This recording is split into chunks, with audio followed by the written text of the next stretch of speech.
Welcome back to I Love Content. Had to think about where I was at there for a minute. That's really sad. Today we're going to talk about why content is the key to thought leadership. And this is really about building trust and a fan base for your platform.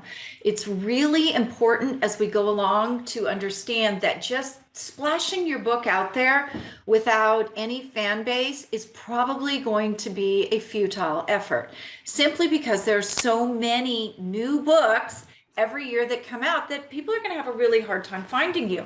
So being able to grow that audience, attract the audience, grow the audience, and bring them into your book launch is a must.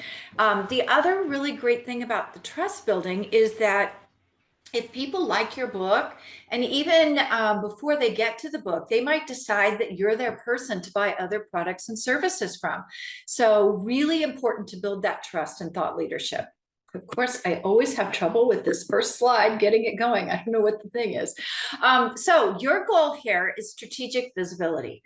The number of books you sell depends on you being able to build a platform. I'm going to give you a great example. When my first book came out, I did not have a platform when I was a fiction writer. I sold 133 books. Now, by my third book, I had put the time into building a platform and I sold over 25,000. So that audience can make a huge difference in what you're doing. So audience building sells more than just books, which I just brought that to your attention a minute ago. As you're nurturing, you're attracting, you're putting great content and value out there, and you're nurturing, you're also building an audience and showing people what is your unique take on an expert status. What makes you relevant? So if you think about it, like there are hundreds of publishing companies out there. But there are ways that we are different. We're more transparent. We explain what's going on. And that's what sets us apart. That's what people are looking for in you as well as an expert. They're looking for those places where they can get to know you. They can figure out what your spin is on a particular topic, what your take is, and why your take is what it is. And that's what's really important. When I first got into this business, I was more of a rebel because I didn't like what I was seeing in the self-publishing world.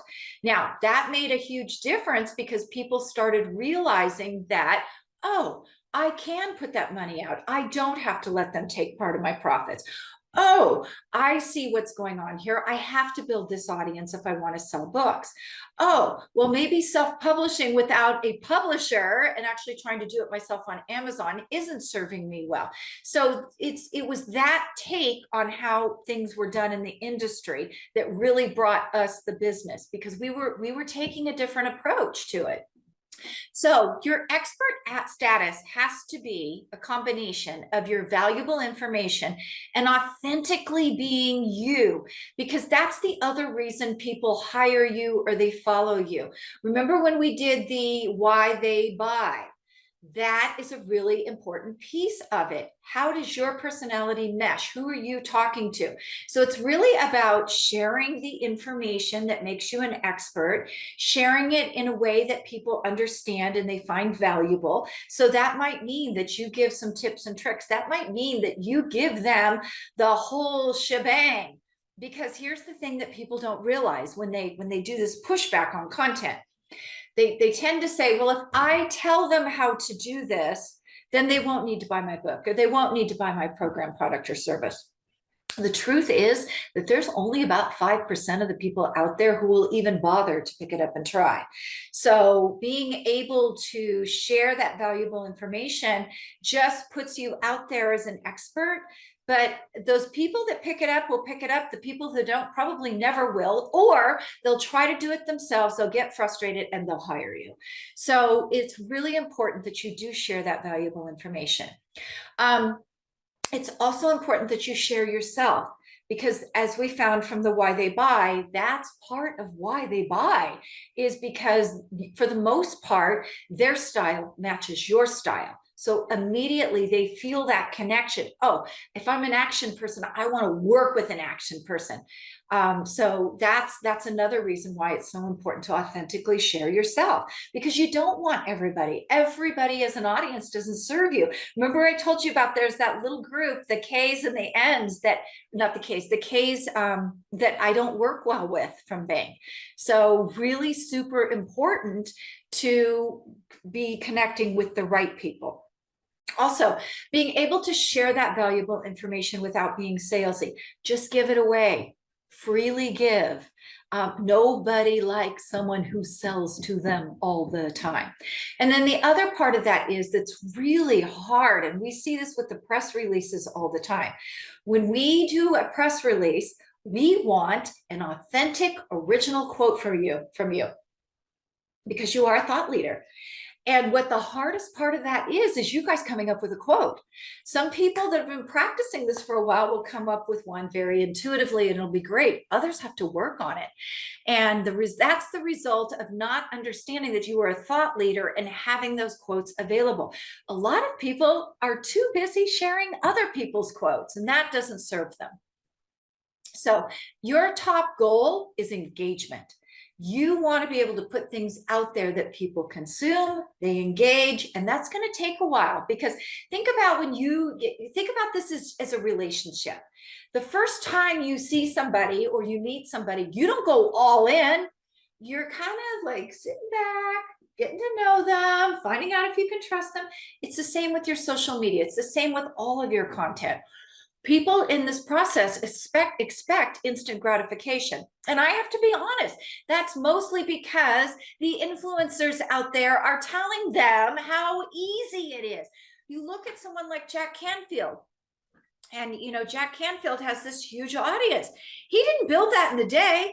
He didn't even get a publishing contract. He had to self-publish to even sell books. So that trust doesn't happen in a minute. So you have to be able to give this time and be able to adjust. So we showed you this before, Alida Morrill. She actually didn't know, she's on social media, but she didn't understand email campaigns. She didn't understand opt-ins or videos. She understood videos. She knew how to make a video, just open up Zoom. Pretty much anybody can do it these days. But when we started putting her lead magnet together and her content together, she got it immediately. And so now that's what she works on, her content calendar, her posts, mixing up those posts. And we created the opt-in and the video series so that she could get people into her email list. So other content goals, you are literally taking people from being followers to fans. So comments that you need to go jump in and make comments when people comment, so that you just don't let it sit there. You're starting to build a relationship. You also need to have content, a CTA on every content that transitions people to your platforms. Remember, social media is not your platform. It belongs to the platform owner. So you have to transition them on there. That doesn't mean that you can't communicate and gather them, but you need to get them into your email so that if something happens to that platform, you can have a way to contact and still communicate with them. This requires traffic drives. That's why the name of our new site is Author Traffic School, because people don't understand that you need to generate that internet traffic to get people to the book. And that starts way before the process of publishing your book. And then you need to be able to nurture into a purchase. Let's get into some high performing posts. And a lot of these, the reason we're putting them out there is we're going to want you to experiment with these and find out what's working and what's not working, what your audience likes, what they don't like. When you just do this randomly with hit and miss, you never find something that's working.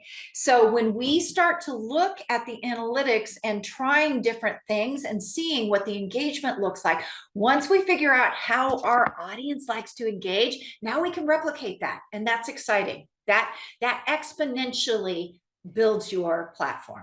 So first of all, writing articles. Get out there and write articles for magazines, for other blogs, write your own articles, make sure they're on your website.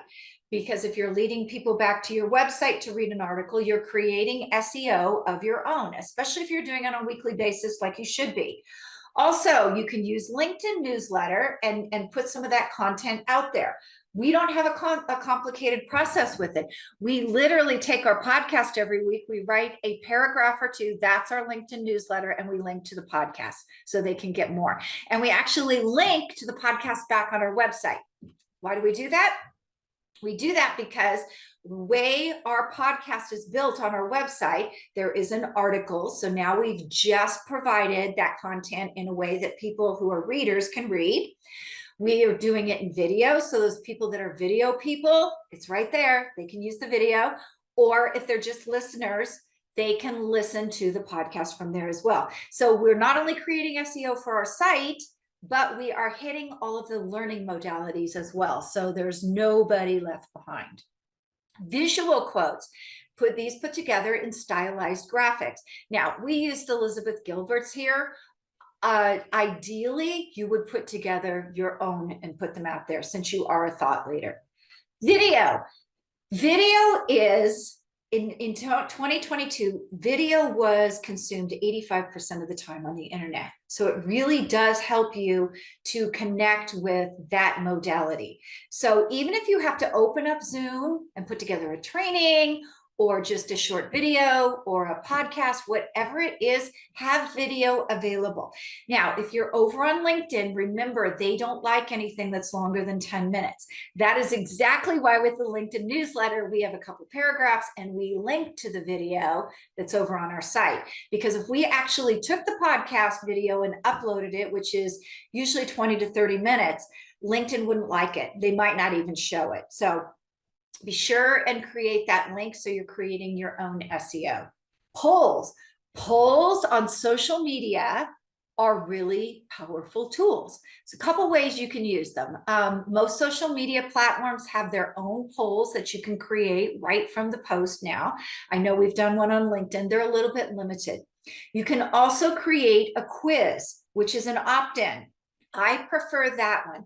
We actually have a lead magnet system that we use, and we build quizzes for a lot of our authors who buy them because it takes the topic and it shows people, number one, it shows them where they have deficiencies and what this author is teaching. Number two, it has what we call a commitment section. So we find out if we're talking to somebody that's part of what I call the broke ass crowd, or if we're talking to someone who's generally interested that would spend money on products and services to learn how. It also creates a situation where if they have a high commitment score, they'll get an appointment with us. So a lot of different things inside that quiz.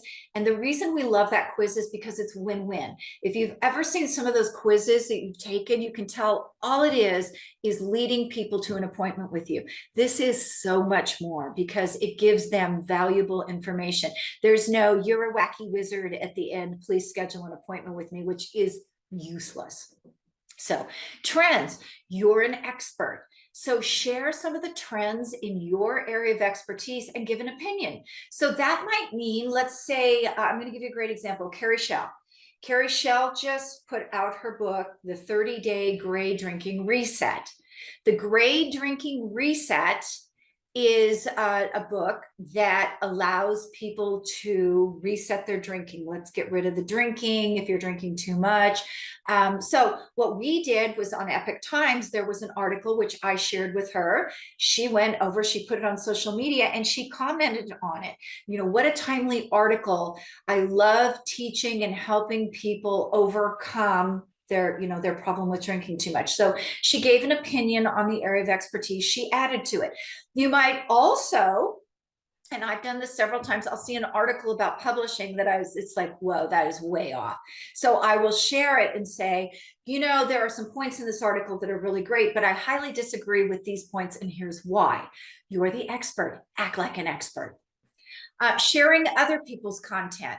So do it for the right reasons. When social media first got out there and started, one of the things they said is, oh, if you share an influencer's work over and over and over, they'll notice you, and they'll bring you in, they'll want to know who you are, and they'll help you. Well, that's not the case at all. Most of the big influencers have teams. The teams could care less. Now, I will say this. Sometimes that's not actually true. We just found out with Sarah Carlson's book, Facing Financial Fears, she brought to my attention that Sharon Lecter's team was following her. So when it came time, and this is different, she wasn't sharing Sharon's stuff. Somehow Sharon's group came across her. And so when it came time to get an endorsement for the book, we actually got one from Sharon Lecter's group because they had been following Sarah's content. So if you're going to do it for the right reasons. Do it because it's interesting. Do it because it matches what you're talking about. But don't do it because you want to get the attention of the influencers, because chances are that's not going to happen. So very much share it because there's a point, and do it sparingly, because remember, you're an expert. You want people to follow you, not you to lead your people to follow them. Behind the scenes. So share a little bit about what's going on in your company behind the scenes that is relevant to your audience. Back in 2016, I had a coach that, I have to tell you, every call we got on, and I had to stop attending her calls because they started going on 3 hours. She would spend the first hour with what's going on behind her company. And I remember sending a couple of my people over to see what she was doing. And they came back and they're like, I've got an hour. I didn't learn anything. She spent the first hour talking about herself.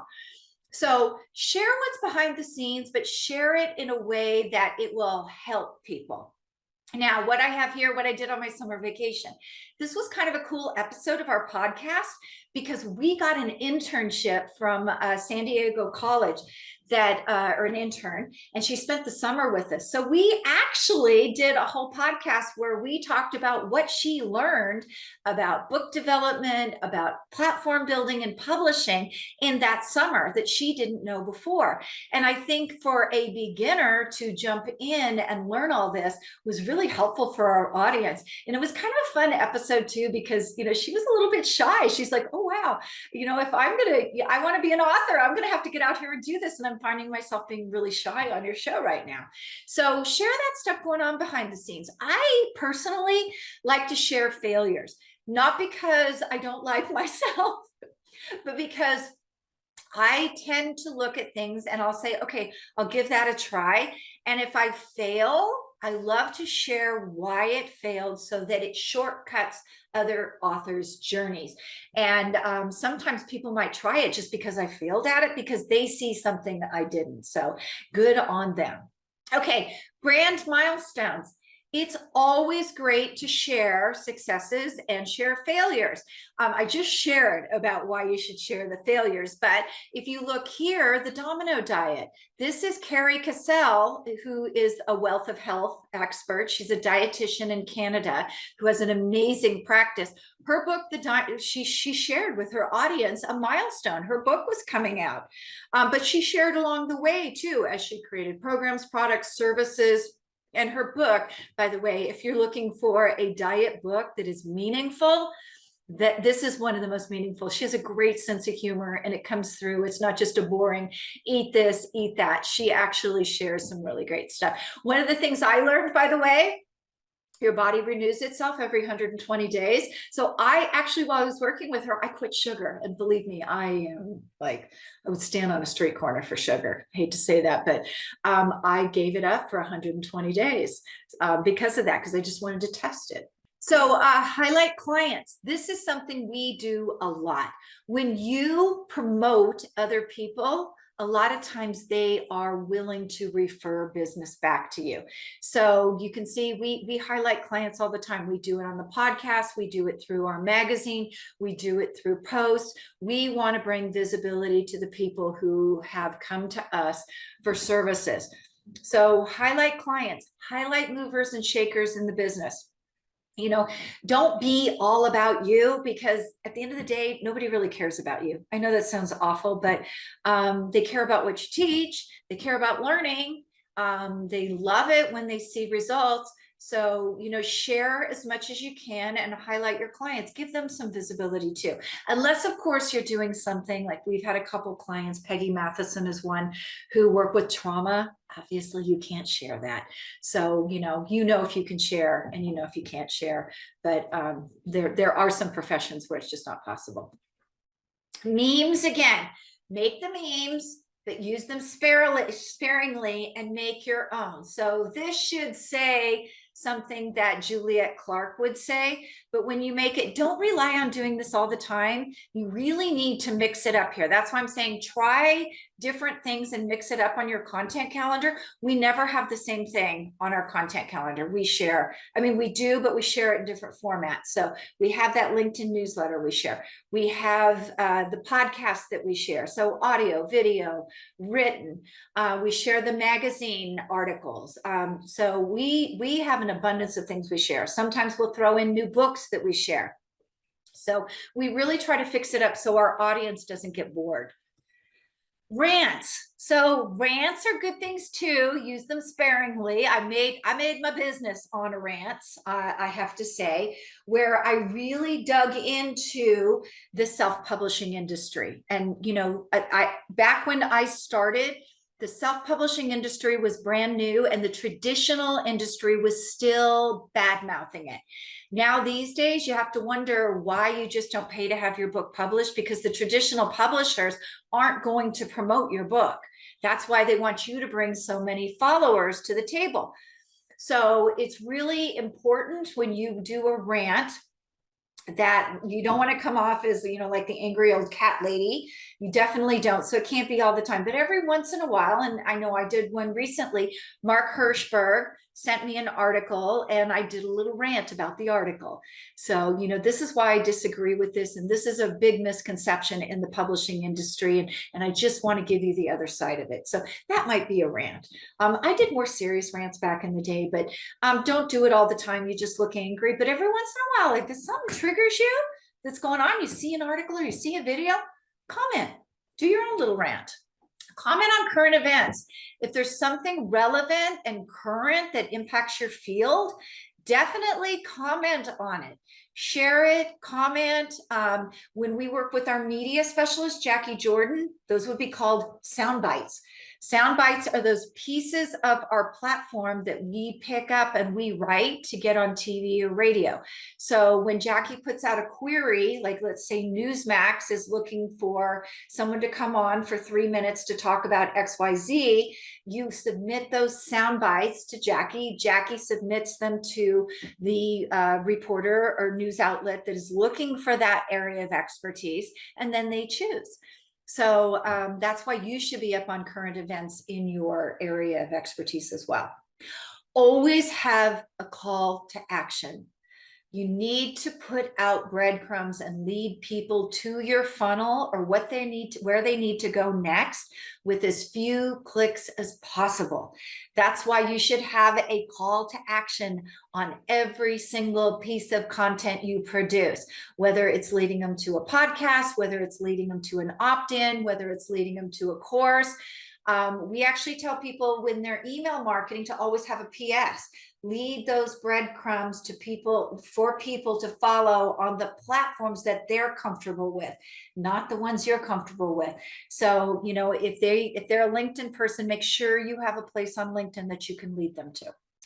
Social media musts, and all of these have to be in play, you guys. You can't just choose one and focus on it. You have to be doing all of them at the same time. So here's what we're doing. We're training our audience. We're training our audience to be excited about what we're promoting. And I know this works personally because I have some podcasts I listen to and I know when they come out. I'm not going to mention which one, but there's one that comes out every Friday night. I don't listen to it on Friday night, but when I go to the gym on Saturday morning, that's what I have in my ear. I have another podcast that comes out Tuesday and Thursday morning. That's my Tuesday and Thursday gym podcast that I listen to. So if you've trained your audience to something exciting, they will show up. So consistency, if you're going to post 3 days a week, consistently post 3 days a week. If you're going to release the podcast once a week, make sure it's out and it's out on time. I actually had a person one time, an author, tell me that she writes a blog every week. And then I went over to her website while she was on the call, and I was like, you haven't put a blog in here for 9 months. And she was like, oh, it's been that long. So make sure you have it on your content calendar, which we'll talk about next time, to produce this in a consistent way.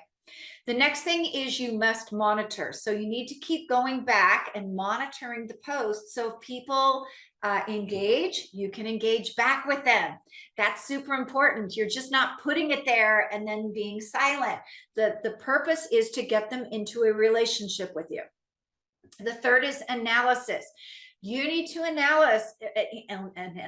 analyze what's getting a lot of play, what's not. Because remember at the beginning, I said we want to replicate what's working well and get rid of what's not. So you need to analyze in order to know what's working well and what's not working well. And then engagement. Be sure that you engage with those followers in some way on a regular basis, whether that is the polls, whether it's get on there and engage, because that's where the relationship starts building. Your author platform is different than anybody else's out there. And the reason I say that is everybody's going to have a different funnel to relationship ratio. And we're going to talk about that a lot more if you're in our bigger course. We're actually going to talk about funnels.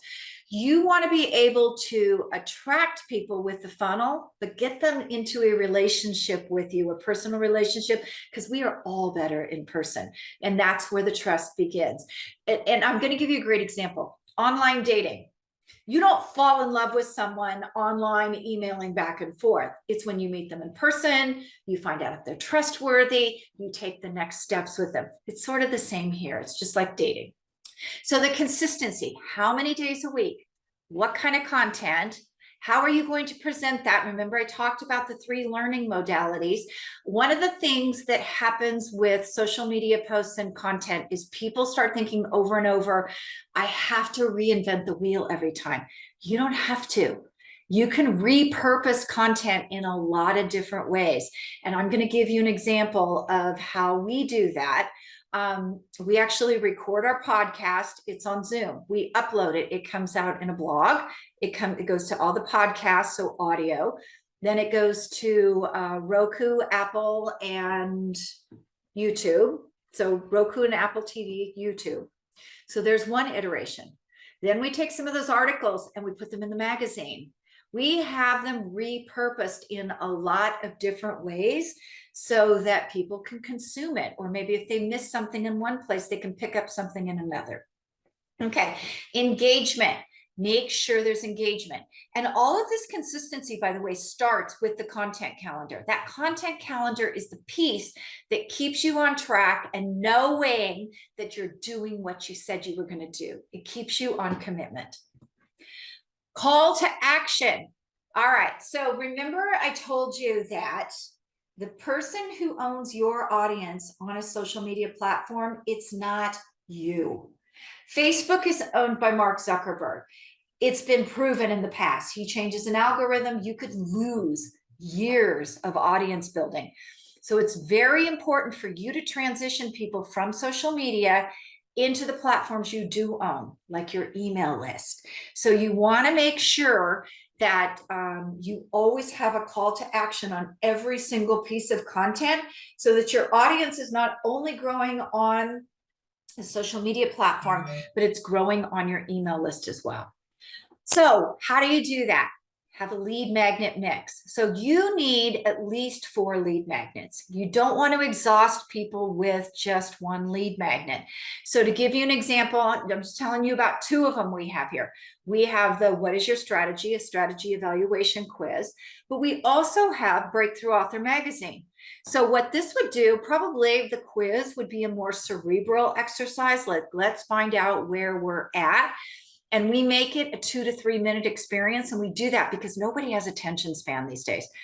So now the magazine is a visual experience where people are taking a little bit longer. They're getting tips and tricks.